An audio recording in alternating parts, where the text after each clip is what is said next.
Which means it's a new episode of the Crimson Corner. I am your host, Michelle Bodkin, your Utah Utes insider for KSLSports.com. And my guest this week is a good friend of mine. You maybe will remember him. He actually played for Stanford a few years back.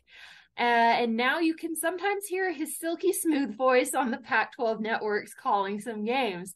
Jordan Watkins. Jordan, how are things going? Oh, things are going well. And I'll tell you what, for the most part, I think if you're a Utah fan, you might remember me more so for calling games than you will for me on the field. But no, I had a chance to call a couple of Utah softball games these last few years, and that's been a bunch of fun. But how have you been? Oh, it's it's busy. It's that time of year where there's like three or four different things going on at the same time, and you're supposed to keep track of every single one of them. And you would think it's not that hard having, your entire job just be that. And it actually is incredibly hard. There is stuff that sneaks up on me all the time. And I'm just like, totally get it. How did that happen? Right. But I mean, let's talk about happier things than, the absolute zoo that work can sometimes be. We have a great well, I don't know. Maybe you might have a different opinion. I love it when Utah and Stanford play each other. It's typically been a very good game. Lately, maybe not so much. What are your initial thoughts heading into this weekend with Utah football and Stanford football meeting up in Rice-Eccles? Yeah, it's pretty funny that you brought up the phrase of happier things. I think maybe happier is one-sided, but maybe happier for me. Right. But no, I'll say this. I mean, even when I was still at Stanford and playing, the one thing I always used to think about Utah is, for us at Stanford, I didn't think that there was a more physical team in the conference than how we played. But if there was a team that was in the running for it, it was Utah. That was it. It was Stanford and Utah. There was nobody else that was on that level of physicality. And, it's just year in and year out, I'm so impressed with what Coach Witt and his staff, what they're able to put together. Because, if you look at the recruiting rankings and all this stuff, yeah, Utah usually is not going to pop off to you. But they are probably, I'd say, outside of Alabama the last decade plus, they've been the most consistent program in college football. And I stand on that. Now, in terms of this weekend, it's going to be, honestly, it might be tough for us. It's a very tough place to play. I know, the Musts, they get going, they get loud and rowdy. And, Stanford, they've been dealing with a lot of injuries. I mean, even last game, I think in the first 3 or 4 plays, they had 3 or 4 defensive starters go out. They've been dealing with some things on the offensive line. Some of I think the top 2 or 3 running backs now are out, probably maybe the rest of the year. So it's going to be, it's going to be a challenge. But sometimes, especially in this conference, we know how crazy this conference can be.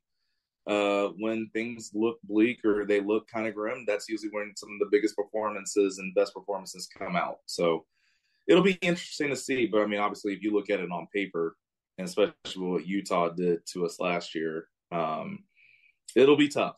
It's going to be a tough game for sure.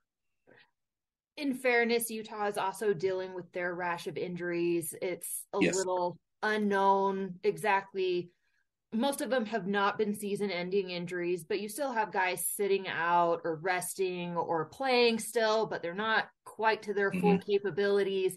And those can all kind of add up and equate to, maybe evening the playing field or being a disadvantage. So it's kind of sounding like it's a matter of maybe who's the healthiest.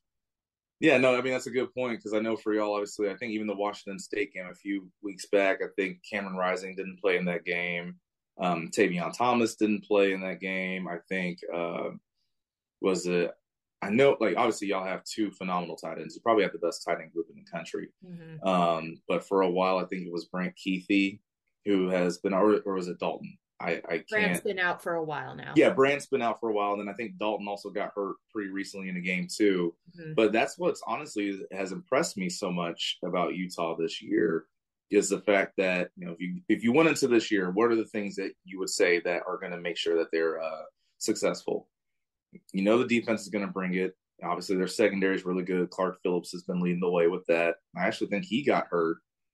Was it a couple of games ago too? I think he got a little stinger. Yeah, that's right. He's continued to be out on the field, so whatever it is Mm-hmm. wasn't that serious. Right. But it didn't look like it felt great in the moment. So Exactly. But I mean, even with that, like they still found a way to make things work. I think on offense, again, it's the running game, and then of course you need to make sure you can control those tight ends. And so even when they get hurt, they find a way to still make things happen and make things work. I think it's just a testament to, the I can't even say the foundation that Witt is building because he's already built it. Mm-hmm. But you see the benefits of it, right? With all those injuries that they sustained to key players and key positions, but the engine just keeps rolling. What do you think it's been about Stanford the past few years that's gone wrong? Because at least for a lot of people on the outside, they look at this thing and they're confused by it. But I think those that are a little more in the know are not as confused. No, that's a good question. I think at the end of the day, it's the mentality. The reason why I say that is, when I was there and even before I was there, some of those teams before me, there was, we had those things in terms of partying in the backfield, rager in the end zone. That was one that the offense kind of came up with. There was intellectual brutality. Those were all the things that were kind of our calling card. And remember, I told you at the beginning, it was Stanford and Utah. Those are the two teams that were at the top in terms of physicality in the conference. But now I feel like you can talk about there are a lot of other teams that have really either matched us or maybe have surpassed us in that regard. Whether that's Oregon, UCLA, the list kind of goes on with that. And, I think that's kind of been the big thing, right? I think for most teams in the past, when you play Stanford, you would still feel it that next game. Like it'd still be hurting. Maybe some people don't want to practice as much because either they got to be in the hot tub or whatever the case may be. And as of late, these last few years, I don't know if that's been fully the case anymore. Tanner McKee is a guy that NFL scouts love. I don't know that, again, for the average person that necessarily shows up in game time. What is it about Tanner McKee that sticks out to people with, I think, maybe a stronger football knowledge? Sure. No, I think for Tanner McKee, there are about, I'd say, 4 or 5 throws every game that he'll make where it just pops to you. Where it's like, wow, how did he get it in that window? Or how did he make this happen? I mean, obviously with Stanford, I talked about Utah and how well they use their tight ends. Well, that's also been a calling card for Stanford for the last, almost feels like 20 years, right? In terms of, using Kobe Fleener, Levine Toilolo, Austin Hooper, Dalton Schultz, and now obviously it's been Benjamin Urisic. And there's certain throws where on the middle of the field, he'll find that seam and just hit it. And it's like, how did you do that? And I think that's the thing for him. He's not the most athletic guy in terms of he's going to run all over the field and beat you that way.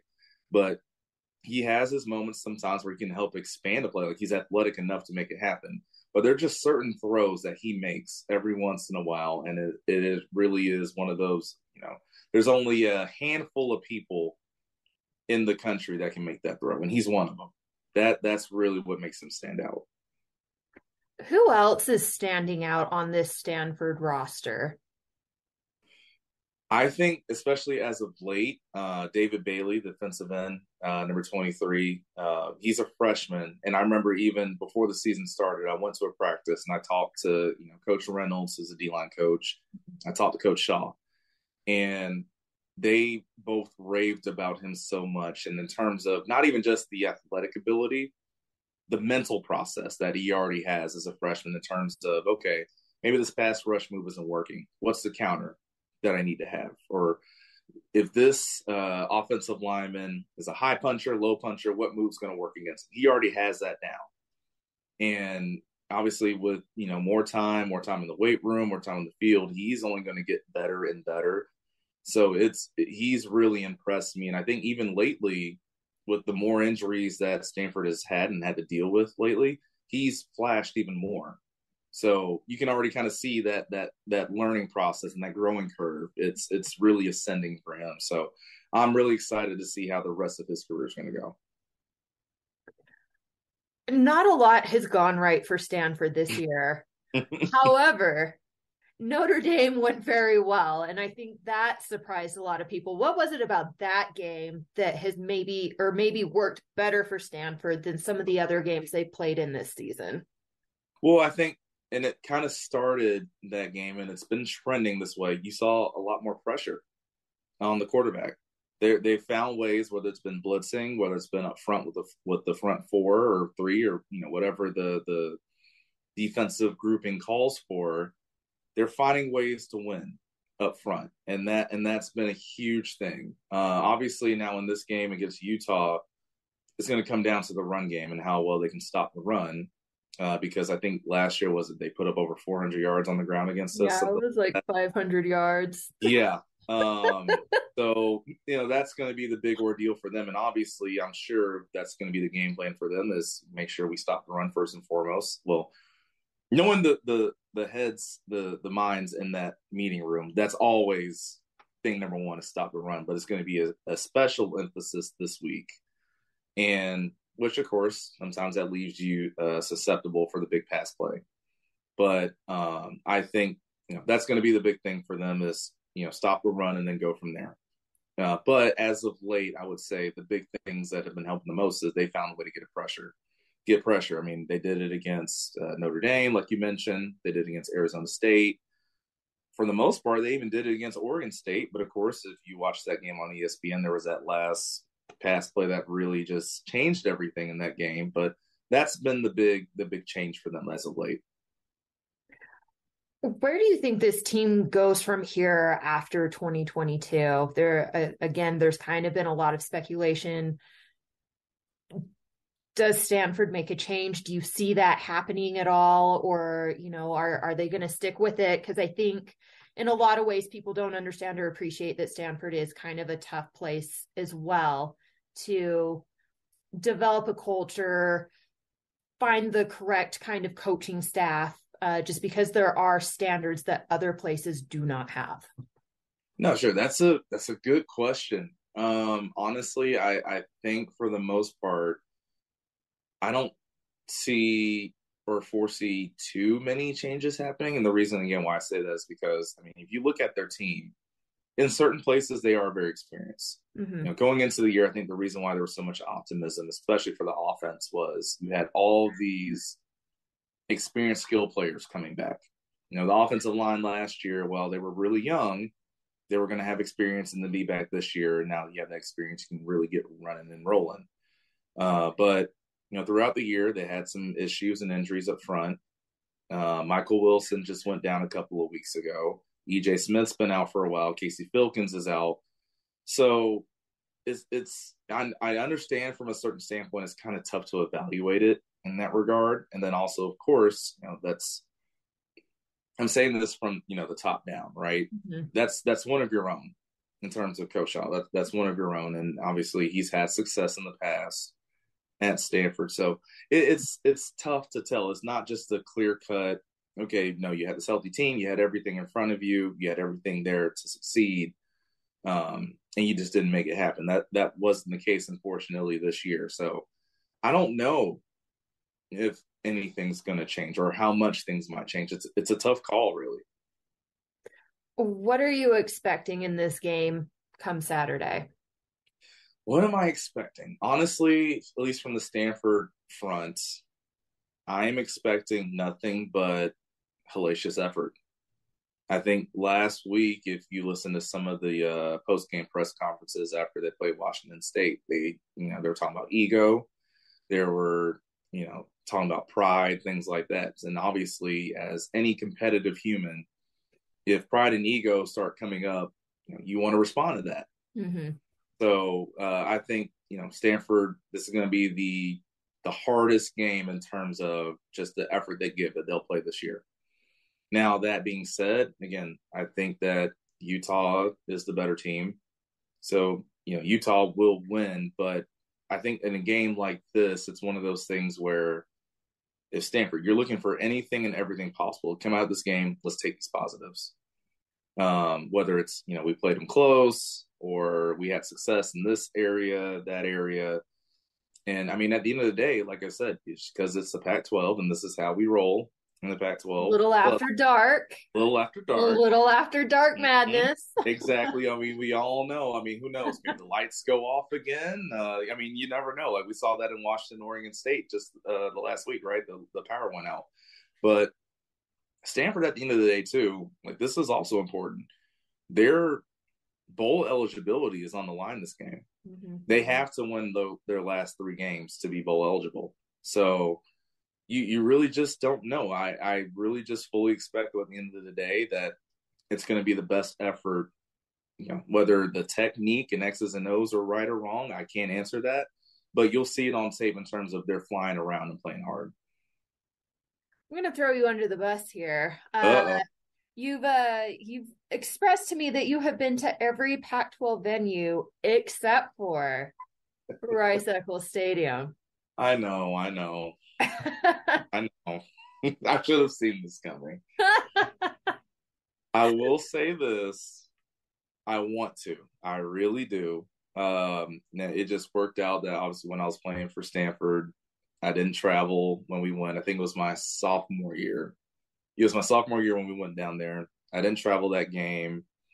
So I'm still trying to find a way to make it down there. I've heard so many good things about the game day atmosphere.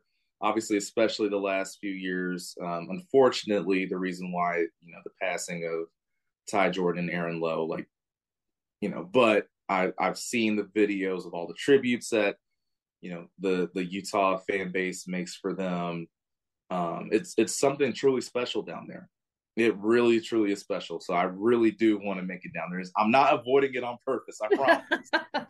I promise I'm not. I because we kind of are rounding the corner into basketball season and you follow women's basketball especially close. What are you seeing out of the Pac-12 this season with women's basketball, and where do you think like Utah and Stanford fall in that scenario since they were kind of the top dogs last season? No, absolutely. I think that it's going to be another fun year in the Pac-12. I mean, no matter where you look, top to bottom in this conference, there's so much talent. I mean, even one of the teams I think that was projected to finish in the lower part of the conference, right, Cal, they had the freshman of the year basically, or right up there in Jada Curry. And she's going to be amazing again. I think that, obviously we're talking about Utah right now. They had the lone first place vote outside of Stanford in the Pac-12, which obviously means I think I know what coach voted for them. She might be a Hall of Famer, all-time winningest coach in women's basketball history, talking about Tara Vanderveer. But obviously, if she's voting for Utah to be first, because I know she can't vote for Stanford, that still speaks to what is there, right? Lynn Roberts has done a phenomenal job building that program. Gianna Needkins is incredible. I remember watching her, obviously, in that Pac-12 championship matchup against Stanford last year. And even a bit into the NCAA tournament, and you just see like there's something building there. Now she's in her sophomore year. That's going to be incredible. But in terms of Stanford, I called 2 games of theirs this week. I called their exhibition against Vanguard last week. This might be the most versatile, most athletic roster that Tara's ever had. From top to bottom, they have multiple players, ball handlers that if they're not creating an opportunity, scoring opportunity for themselves, they can do it for others. They have this one freshman, Talana Lopolo. She's from the East Bay out here. And in her debut, I think she had 10 or 11 assists and 0 turnovers. That's like one of 4 freshmen ever to do that. Like she's going to be impressive. Obviously, we know they're the only team in the country that returns 2 All-Americans with Haley Jones and Cameron Brink. Oh, yeah, by the way, they have the number 1 recruit coming in this year in Lauren, that 6'7" post player who, she comes off the bench. I mean, imagine that, right? The number 1 recruit coming off the bench. Mm-hmm. And they have a 6th player of the year who comes off the bench as well, the post and Ashton Krechtel. So the team is so deep. I think the sky's the limit. And I mean, we get to see them play South Carolina next Sunday on ABC. I can't wait for that game. I can't wait. Women's basketball in the Pac-12, I think, is very underappreciated and undervalued. So sure. I'm so glad someone like you is spending a lot of time and effort on it and really kind of knows it in and out. And you know what, that kind of goes for the entire Pac-12 conference. And most people are not going to know this. You grew up in Atlanta, in the heart of SEC country. Yes. And you are a big time Pac-12 in general proponent. What is it about this conference that you feel like makes it better than I think most people believe it is? I just feel like, to an extent, people don't fully understand what is out here. And here's what I mean by that. Like, even so, I go back to my senior year, and I'm saying that as my 4th year because I was at Stanford for 5 years. Mm-hmm. That was the year that Christian McCaffrey was in the Heisman race. Now, that year, there was a Heisman voter. Don't ask me what his name was. I don't know. But there was a Heisman voter that actually came out and said, I did not stay up to watch some of the Stanford games and see Christian play. I remember this. Yep, exactly. Yep, I remember this. And I remember how mad and upset like Christian was for a while about that, and just people not really paying attention to him. So, we fast forward, we played in that Rose Bowl game against Iowa that year. And literally first play from scrimmage, Kevin Hogan, who was our quarterback at the time, hit Christian McCaffrey on the Texas route, boom, takes us to the end zone. And I just remember sitting there, it's like, all right, are y'all paying attention now? Right. But that's the thing. I mean, even now, you look at how some people across the country look at Bo Nix at Oregon, where we all know what Bo Nix was at Auburn. I still pay attention to a lot of SEC football, whether it's my home state team or some of my friends. A lot of my friends went to Auburn, so I watched them, pull for them, all those things. But because he was so up and down at Auburn, now people see him having success in the Pac-12. It's just, because he's in the Pac-12. And it's like, no, that's really not the case. I mean, I think right now, and I know I'm just speaking football specific, but like right now, I think the Pac-12 is tied, if not as the most teams ranked in the college football playoff. Because I think we have 5. Yes. With USC, UCLA, Oregon Utah. State this week. Yeah, exactly. So, there's a lot of good football that's being played out here. There are a lot of good sports in general that are played out here. And again, if you disagree with that, look at some of the NFL teams. Look at where they come from.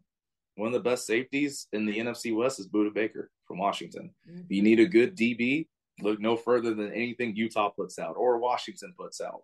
I mean, the Falcons, my team, again, I got to get ready to watch them in about an hour, which I'm not ready for that headache. But where is their quarterback from? Marcus Mariota is from Oregon. You can just look all over and you see the Pac-12 influence anywhere you look. And so that's the thing for me. It's like, I get it. Yeah, I think to an extent, like it's been the easy jab to make jokes about the Pac-12.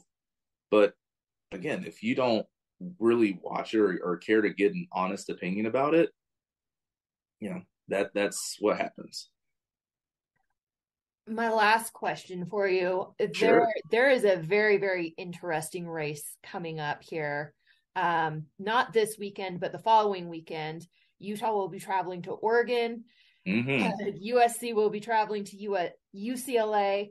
And those 2 games very likely are going to determine the Pac-12 championship game. This might be the most exciting round of determining who goes to the Pac-12 championship that we've probably ever had in this conference.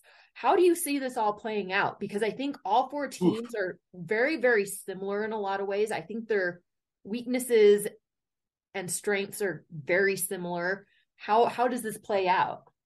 Oh, that's a tough one. Oh, that's a really tough one. And first off, how great is it that the first year that we have this new structure for the conference championship game, that this is how it all shapes out? 4-team race. Remember, yeah, because remember exactly, it used to be, just the leader of the South versus leader of the North. Where, I mean, if that was the case, you'd have a 3-team race in the South, and then Oregon's kind of just chilling. Yeah. Pending what they do against Washington, right? Mm-hmm. But no, I mean, I just think that right now, if I look at how teams are playing, I mean, I think Oregon's going to be in it. I really do. I think that, again, the run that Bo Nix has been on as of late, and I think that, their defense is good enough. Mm-hmm. I can see them being there. Then you look at the South, and oh my goodness, it's so difficult because I think for the most part, I would say, and most people wouldn't disagree with this, USC probably has the most explosive offense, but we also know that their defense can be had. Yeah. I mean, look at what Cal did to them last week. It's just a matter of, if you don't let USC turn you over, then you'll have some success on offense. UCLA, I mean, it's a tough one because, again, they have that two-headed monster, right? Dorian Thompson-Robinson at quarterback, who's playing his best football of his career, and Zach Charbonnet, who, I mean, good luck trying to tackle him with one person. Move the chains in Charbonnet. I want to make that a thing. See, my thing had always been, so you remember the song? I think it's a Big Sean song. Yes, that's what I'm playing off of. Move the chains. There you go. Charbonnet. See, I always like whenever I'm in the office, right? I just say Marvin Gaye and Charbonnet. Like, that's just what I do. But no, like he is so impressive. And of course, they have one of the sack leaders in the country on defense as well. So yeah, it's tough. I mean, I don't know exactly how it's going to shape out outside of, like I said, I think Oregon's going to be in the Pac-12 championship for sure. Well, good stuff, my friend. I appreciate you jumping on. I will go ahead and we'll let you get back to your night. Get back to your Atlanta Falcons. Hopefully they do not fail you. Well, they did last week. Did you see that game they played against the Chargers, or how it ended up? I did not. I missed that. Oh, it was bad. So it was tied late in the game. Shouldn't have been, but again, Falcons are going to Falcon. Yeah. Austin Eckler for the Chargers has the ball. He fumbles. We pick it up. One of our defense line picks it up. He starts running. Nobody touches him. He fumbles. No! Yes, and the Chargers get it back. Justin Herbert, again, Oregon, like I said, good football being played out here all the time. Gets the Chargers back in field goal position. They hit a game-winning field goal to end it. It was the ultimate Falcons ending ever. Oh, well, hoping for a better result. Again, thank you so much for jumping on. You have such amazing insight, not only into Stanford, but the Pac-12 in general. And I would love to have you come back on and maybe just talk more general Pac-12 stuff in the future. Whenever you need me, I'm here for you. All right. That was Jordan Watkins, everyone, former Stanford football player, now Pac-12 analyst, giving all of his insights into not only what's going to happen this coming weekend with football, but a little preview into women's basketball and just how the conference in general is kind of playing out. It's been an exciting year. It is winding down, sadly. Isn't that crazy? It's so crazy. Already. So crazy. We're already here. We're already at this point. But I am about out of time here. So I will go ahead and sign off this episode of Crimson Corner. This is Michelle Bodkin, your Utah Utes insider for KSLSports.com. And as always, go Utes. I ain't saying all that. Oh, no, you didn't.